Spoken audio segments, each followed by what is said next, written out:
Le taux de lecture des formations en ligne, si on parle des formations en ligne, il est de moins de 10%, je crois. Euh, C'est-à-dire que les gens, peu importe le prix de la formation, ne vont même pas au bout de la lecture de la formation.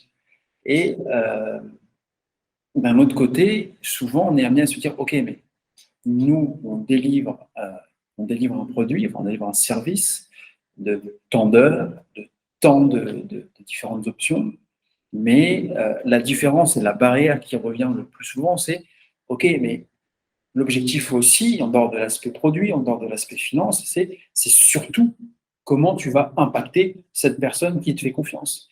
Et il y a l'aspect de responsabilité en tant que professionnel, mais il y a aussi l'aspect de responsabilité en tant que client qui doit également faire le nécessaire pour réussir. Et ça, je trouve que c'est vraiment difficile à mettre en place parce que une personne qui ne veut pas travailler ou ne serait-ce consommer ce qu'il a payé, tu ne peux pas l'obliger. Est-ce que sur ton contrat, et malheureusement, je pense qu'il faut le mentionner, est-ce que sur ton contrat, tu es obligé de mettre des petites clauses comme quoi il faut quand même aller au bout du travail. Enfin, c'est toujours cette barrière entre l'humain et l'aspect professionnel qui reste quand même assez difficile. Ouais, c'est vrai. Alors c'est vrai que le taux, en fait, tu as un taux d'abandon qui est très élevé en formation en ligne. Il a évolué. Hein, j'ai fait une vidéo d'ailleurs il n'y a pas longtemps dessus, hein, depuis entre les stats qui ont été faites depuis 2000 à aujourd'hui. Effectivement, les gens lâchent de plus en plus les formations en ligne avant la fin. Alors ça veut dire plusieurs choses. Moi, ce que je vois deux raisons. La première, c'est qu'aujourd'hui, on a des très bons marketeurs qui vendent des produits que tu n'as peut-être pas besoin, où il n'y a pas le contenu forcément que tu as besoin. Donc, au final, tu ne consommes pas cette formation. Si tu as été alléché par la partie marketing et au final, ça ne correspondait pas à tes besoins, tu ne vas pas la consommer jusqu'au bout. La deuxième, c'est si tu as été bien ciblé, c'est la formation qu'il te faut. Sur cette partie-là, il y a beaucoup de gens qui ne vont pas jusqu'au bout.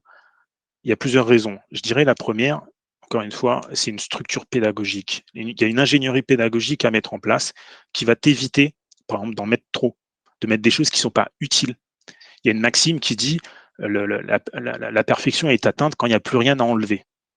Tu vois, ça veut dire qu'il faut mettre juste ce dont on a besoin. Si tu rajoutes des choses, peut-être qu'il y a des personnes qui vont être contentes et tu en as d'autres qui vont pas y aller parce qu'ils n'en ont pas besoin. Donc c'est vrai que le taux d'abandon, du coup, il diminue.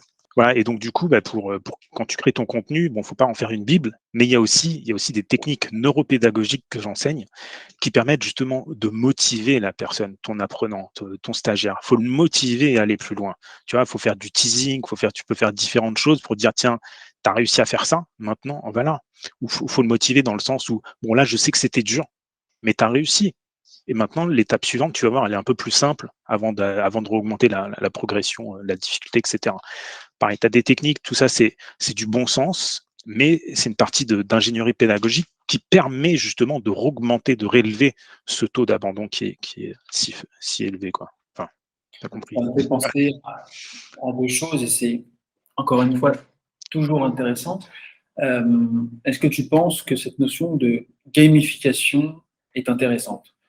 Dans un monde où très clairement, si je reprends le scénario d'une usine qui va générer plusieurs millions d'euros par mois pour certaines et pour certaines par an, dans des environnements extrêmement stressants, est-ce que tu penses que tu peux appliquer de la gamification à ce genre de secteur? Euh, c'est un exemple stressant, je ne pense pas que ce soit le meilleur exemple, c'est un petit peu le plus compliqué parce que c'est vraiment des conditions de travail qui sont assez difficiles. Est-ce que cette gamification de l'apprentissage, de la connaissance, pour toi, est quelque chose qui a un réel impact? Alors, déjà, j'ai envie de dire, tu vois, tout à l'heure, je parlais le fait d'infantiliser les personnes. Je pense qu'avec la gamification, on peut amener à infantiliser davantage.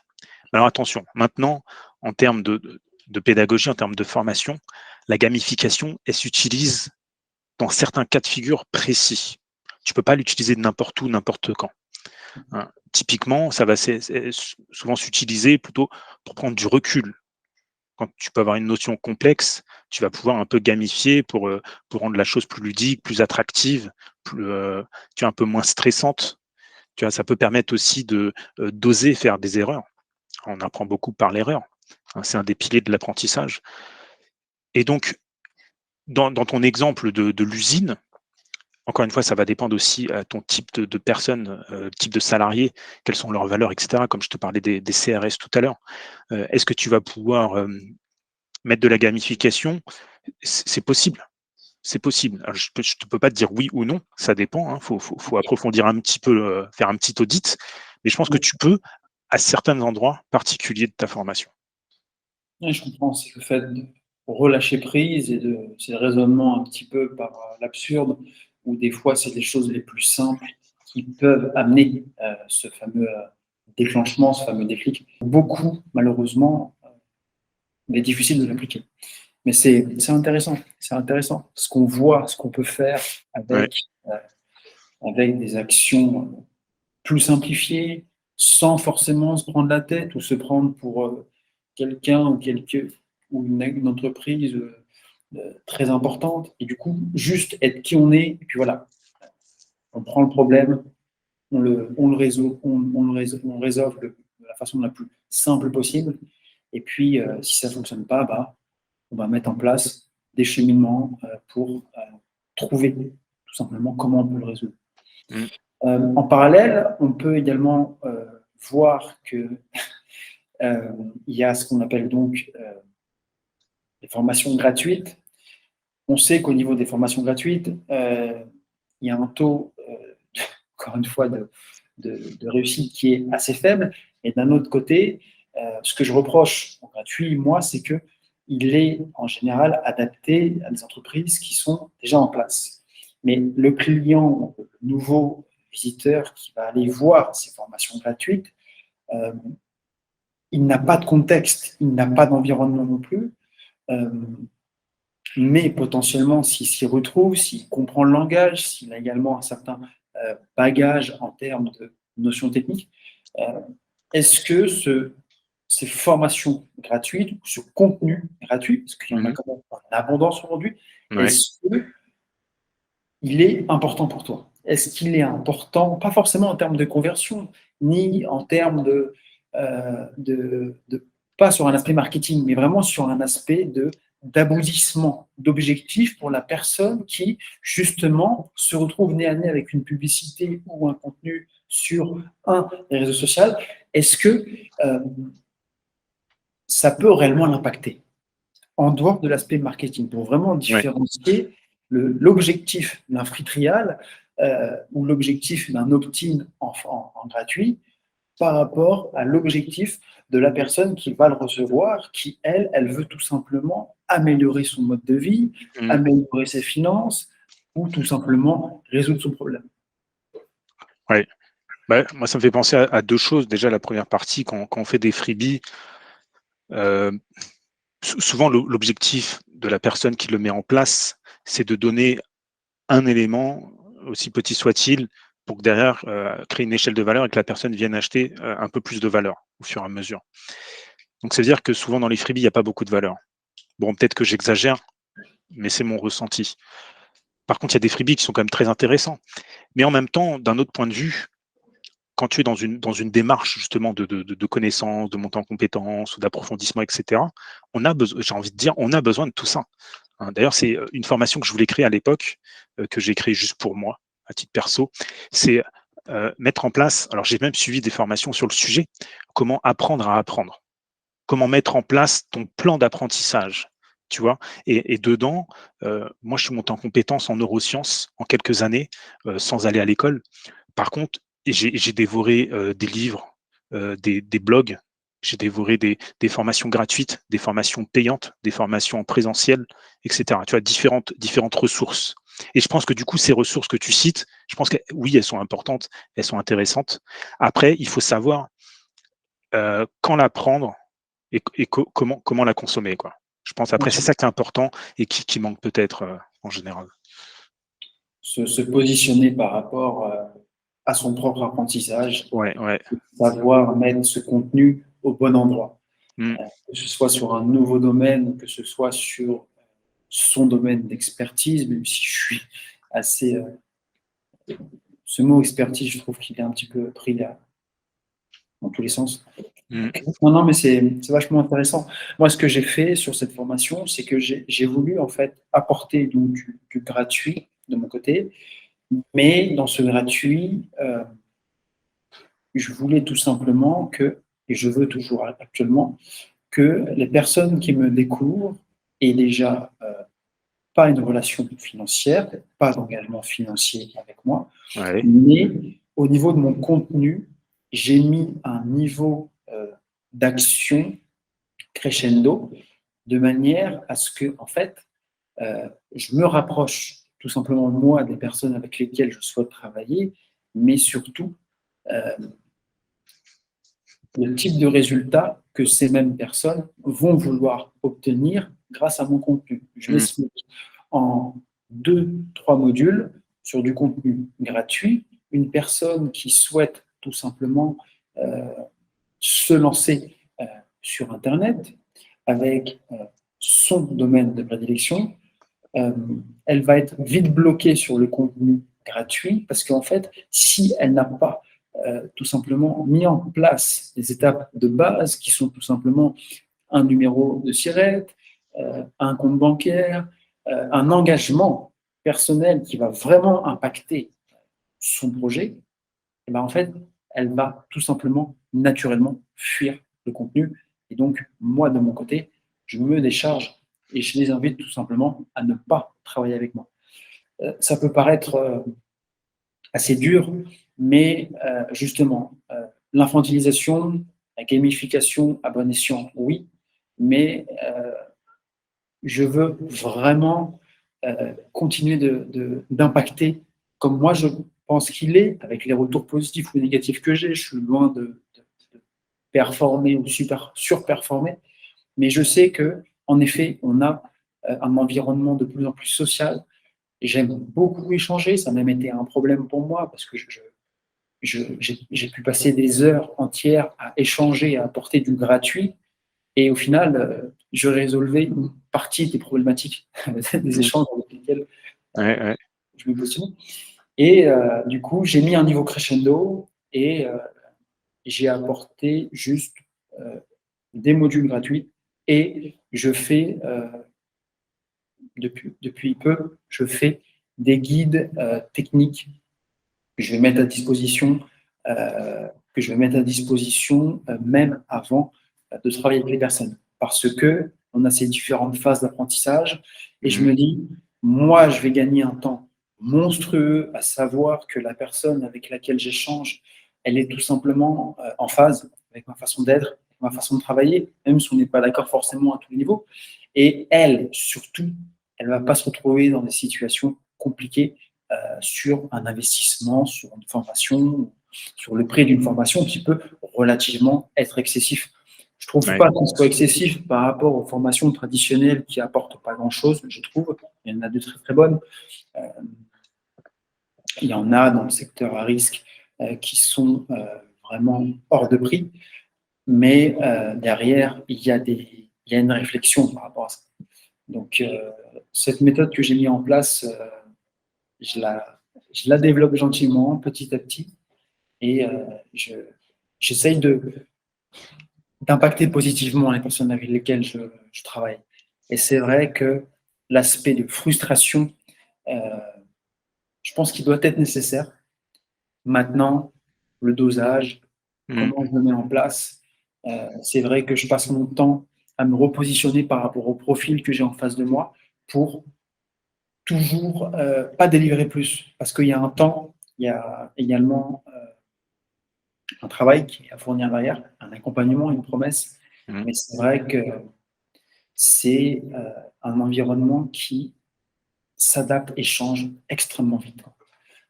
C'est clair. On prenne peut-être plus de temps pour dupliquer, développer, parce que j'ai encore énormément de questions sur l'aspect de la formation, de ce qu'on pourrait mettre en place, de ce que moi je mets en place, des différentes façons d'apprentissage. Je vais peut-être passer sur un axe complètement différent, sauf si tu veux en finir avec ta vision du monde de la formation Non, vas-y, oui, je pense qu'on va pouvoir enchaîner et conclure. Sinon, on va endormir notre auditoire. Enfin, peut-être pas l'endormir, c'est très intéressant, mais que ce soit pas trop long non plus. Oui, pas de souci.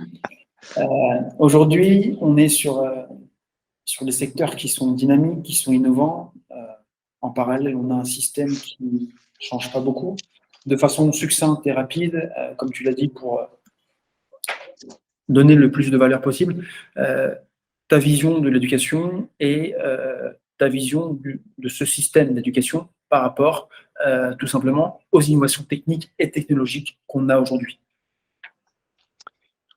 Ouais, bah après l'éducation, moi ce que je vois actuellement, c'est que le niveau a baissé cruellement au niveau mondial. Hein. C'est bien triste hein, qu'il y a des personnes qui ont aujourd'hui, on en parlait ensemble l'autre jour, hein, il y a des personnes aujourd'hui, si est passé le bac ou le bac d'il y a 20 ans, ils ne l'auraient pas. Pareil pour les diplômes de niveau supérieur, le niveau a cruellement baissé. C'est vraiment dommage. Ça, c'est ma vision de l'éducation, de l'enseignement aujourd'hui, de la formation. Après, j'ai eu l'opportunité de travailler avec des anglo-saxons, que ce soit avec des Américains, avec des Anglais et autres. Dans le domaine de la formation professionnelle adulte, je me suis rendu compte aussi que dans les anglo-saxons, alors par exemple dans le domaine informatique, ils aiment bien les step by step. Tu vois, c'est simple, c'est facile, et puis ça s'arrête là. Alors qu'en France, le pays de Molière, nous on aime bien développer, en parler, philosopher, etc. Mais du coup, ça nous permet, je reviens encore sur le système 1, système 2, le système automatique et le système de réflexion, on aime bien aller un petit peu plus loin.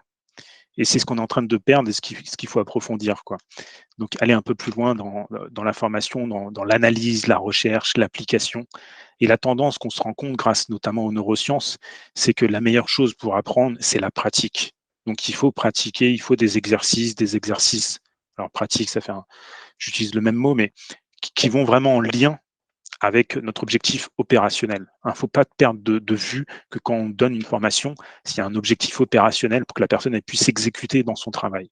C'est pas uniquement, si on dit voilà, on peut parler de l'entrepreneuriat, de son évolution, de son histoire, des success stories, etc. Mais derrière, c'est quoi l'objectif opérationnel? C'est de pouvoir après discuter en soirée mondaine. C'est pas ça. L'objectif opérationnel, c'est peut-être de choisir le statut, de pouvoir le faire en un temps donné, de pouvoir remplir utiliser son cabis, savoir ce que c'est, etc., etc. Il ne faut pas perdre de vue voilà, les objectifs opérationnels et du coup faire pratiquer, faire analyser, approfondir le sujet pour augmenter le niveau de la formation. Et je reviens encore sur les formations en ligne. Je pense encore une fois, il faut un peu plus les professionnaliser, les rendre plus pédagogiques, plus qualitatives, parce que c'est quelque chose qui est en train d'exploser. Ça se vend partout, tout le monde en consomme, et je pense que c'est important voilà, d'améliorer ça, sinon le taux d'abandon va continuer à chuter. Parce que quand tu as une mauvaise expérience sur quelque chose, souvent tu le retiens, ton cerveau il mémorise cette expérience, quand il faut le reproduire, par défaut le cerveau il va dire non, je ne vais pas recommencer, hein, ça ne m'a pas apporté de bonnes choses, et du coup voilà, il faut casser ça, parce qu'on a besoin de se former, mais du coup on a besoin de délivrer des bonnes formations, quoi. Bien sûr.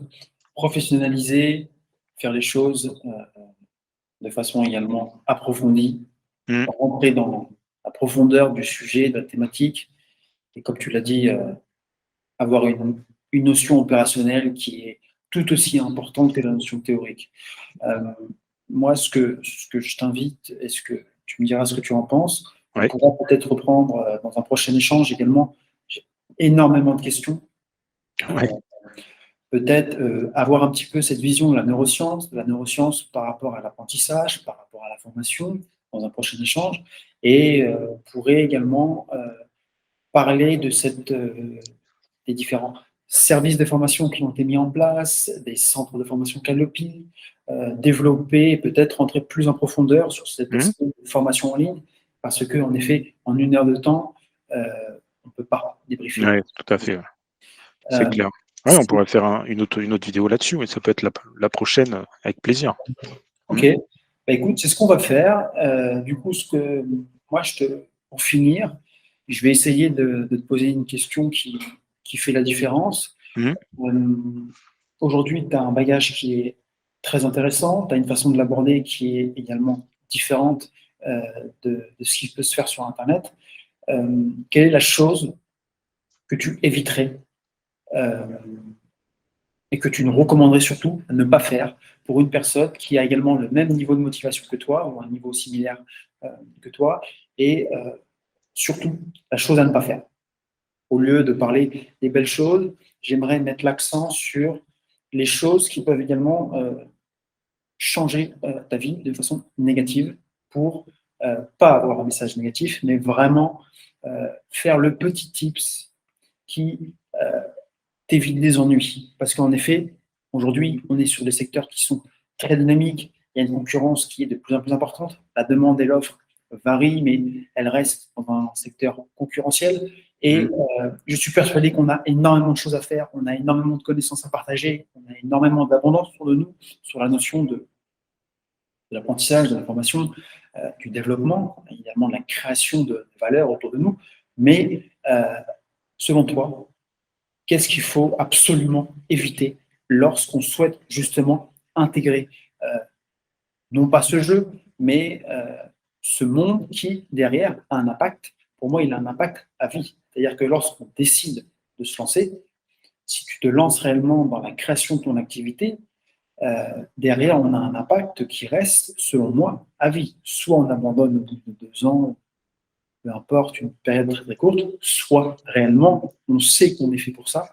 Et là, derrière, on se lance sur une période de vie indéterminée, enfin une période de temps indéterminée.